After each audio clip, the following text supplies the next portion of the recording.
Cricketer Syed Shahbaz दिल से स्वागत करता हूं हमारे एमी 5 चैनल पे। तो जैसा कि आप सब लोग जानते हैं दोस्तों कि हमने गवर्नमेंट सेक्टर के रिलेटेड जो जॉब्स है उसकी सीरीज़ को स्टार्ट किया है।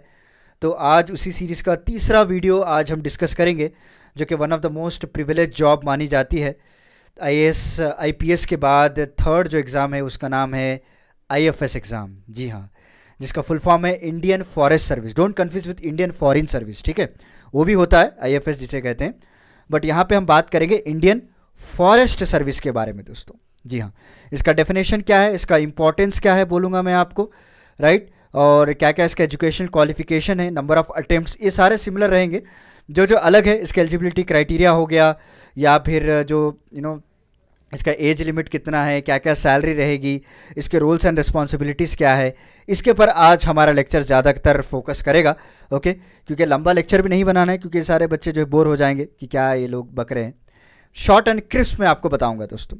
तो चलिए शुरू करते हैं। शुरू करने से पहले एक छोटी सी रिक्वेस्ट है कि आप हमारे चैनल को प्लीज़ लाइक शेयर और सब्सक्राइब कर दीजिएगा। And let's start the lecture दोस्तों। So with starting with the basic definition, IFS is nothing but Indian forest Service. जी हाँ, Indian forest Service is one of the privilege civil service examination माना जाता है, which is conducted by UPSC. जी हाँ, ये भी जो है यूनियन पब्लिक सर्विस कमीशन के द्वारा ही इसको कंडक्ट किया जाता है। और इसके इम्पोर्टेंस की बात करें तो मेनली यहाँ पे टू फॉरेस्ट्री सर्विस के लिए रिक्रूट करने के लिए इस एग्ज़ाम को कंडक्ट करवाते हैं दोस्तों, राइट।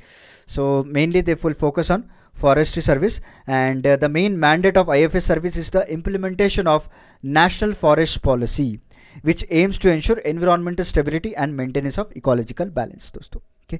तो मेन मकसद ये होता है इन लोगों को हायर करने के लिए कि जितने भी जो नेशनल फॉरेस्ट पॉलिसी जो बनाई गई है या आगे चलकर जो भी बनाते हैं तो उसको प्रॉपरली इम्प्लीमेंट कर पाएँ और इकोलॉजिकल बैलेंस मेंटेन कर पाएँ, ठीक है।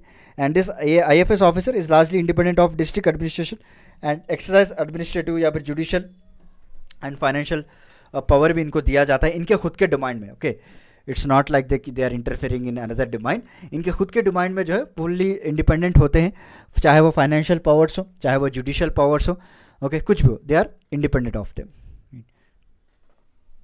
तो रही बात अभी एलिजिबिलिटी क्राइटेरिया की बात करें, देखिए यहाँ पे फिजिकल क्राइटेरिया को ज़्यादातर फोकस दिया गया है जैसा कि आपने देखा होगा आईपीएस में भी, राइट।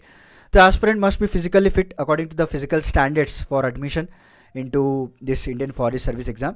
और ये जो है कई तरह के रूल्स एंड रेगुलेशंस हर साल बदलते रहते हैं। So it's better that candidates can visit to this IFS official notification. वहाँ पे आप चेक कर सकते हैं इनकी एलिजिबिलिटी क्राइटेरिया क्या होती है दोस्तों, okay. Because it's not static, it's dynamic, change होता रहता है, इनके जो फिटमेंट क्राइटेरियाज वो बदलते रहते हैं इसीलिए। एंड रही बात अभी नेशनलिटी की, as usual the nationality will be the same when compare to the previous two examination. जैसे कि he candidate must be the citizen of India, okay, the subject of Nepal, the subject of Bhutan, and the person अगर कोई migrate कर रहा है like Pakistan, Burma, Sri Lanka, he must be stay in India in the intention of permanent settlement.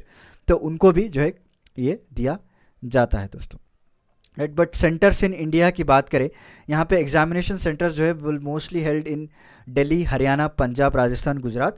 And applicant should note there will be ceiling on the number of candidates allotted to the each number of centres दोस्तों, except Chennai और डिस्पुर की बात करें, क्योंकि यहाँ पे इसमें थोड़ा बहुत कमी है सेंटर्स की। तो इन्होंने first apply first allot basis को रखा गया है। और main examination will be held in Bhopal, Chennai, Delhi, Kolkata, Hyderabad, यहाँ पे आपको किया जाएगा। अनलाइक अगर आईएएस आईपीएस की बात करें तो वहाँ पे उस तरह का कोई मैंडेटरी नहीं है, बट यहाँ पे कुछ क्राइटेरिया रखा गया है दोस्तों।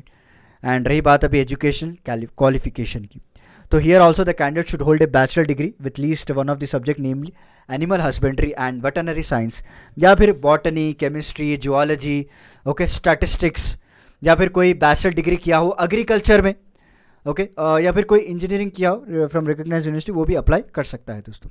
And the candidate who is appearing for 3 degree examination can also apply, but they have to submit the proof of passing, right. And age limit की बात करें तो as usual the age limit will be minimum 21 years and the maximum will be the 32 years on the 1st August 2022 दोस्तों, okay. So this are the few criterias which have mention over there, तो which we have discussed in previous examination also, like number of attempts also. Number of attempts, general candidates will be the 9 attempt, scheduled caste, scheduled tribes will also no restrictions, unlimited. Other backward classes को 9 attempt दिया और physical handicraft को भी 9 attempt यहाँ पे दिया गया है. And main important part of this lecture is roles and responsibilities. It keeps on differing from lecture to lecture, from post to post. अगर बात करें तो यहाँ पे अगर आप देखेंगे, so one of the main role of IAFS officer is to protect and conserve the heritage of the forest. उसकी कल्चर को बरकरार रखें, उसके हेरिटेज को कंजर्व कर पाए, प्रोटेक्ट कर पाए. And this officer has to work towards planting more trees in the forest areas and also initiate many participants in such events. So they need to share the awareness, they need to create the awareness, okay, they need to keep a ecological balance, and they will also responsible for implementing national forest policy, and they will have to chalk out plans for legal commercial exploitation for timber या फिर another wood category they have to look out over there दोस्तों. Okay. इसके अलावा भी they have to conduct regular survey of forest and guaranteed that work is rightly being done और not. ये सारे कुछ सर्वे आपको टाइम टू टाइम किए जाते हैं दोस्तों. Travelling will also included in that. Okay, so this is about the basic about the Indian forest services कि क्या क्या अपडेट है, आपको सारा कुछ मैंने आपको बता दिया है. तो रही बात अभी सैलरी की बात करें, देखिए इंडियन फॉरेस्ट सर्विसेज की सैलरी स्ट्रक्चर जो है, जो भी position for Indian forest officer के लिए चुने जाते हैं, they are entitle to handsome pay. जब पे 40 to 44,000 रुपीज़ रहेगा आपको. उसके अलावा भी आपको HRA DA ये सारा कुछ दिया जाएगा दोस्तों for junior scale. For senior scale it will be 55,000 to 60,000 rupees for the senior scales. Okay, so it will depend upon the tenure, it will depend upon the seniority, the salary will be changes दोस्तों. Okay, so this is about Indian forest Service. उम्मीद है कि आपको थोड़ा बहुत idea लगा होगा.